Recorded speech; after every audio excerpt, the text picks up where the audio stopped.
मनीषा रानी अपने Instagram account पर आज यानी 4 सितंबर के अपने म्यूजिक वीडियो जमुना पार का एक नया लुक शेयर के वाली।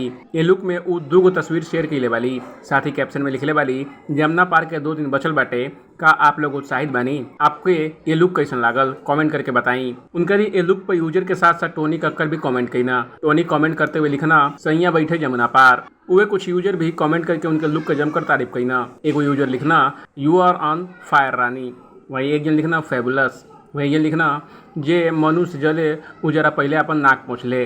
दोनों जन के म्यूजिक वीडियो को पोस्टर 2 दिन पहले रिलीज भइल रहे। ये पोस्टर में मनीषा टोनी की गोद में बैठल दिखावल गई रही। दोनों साथ में काफ़ी अच्छा लागत रहना। बता दें कि टोनी और मनीषा का जमुना पार ये म्यूजिक वीडियो 6 सितंबर के आउट होके वाला बा। पिछले दिन मनीषा रानी और टोनी कक्कर के रेस्टोरेंट के बाहर देखल गई रहे। जैसे ही उनका वीडियो सोशल मीडिया पर वायरल भइल तो फैंस की कयास लगावल शुरू कर देना कि दोनों एक दूसरे को डेट कर देना। ये स्टोरी पर आपका का एक बार कमेंट कर हमको जरूर बताएं। बाकी अपडेट के लिए देखते रहीं ABB भोजपुरिया।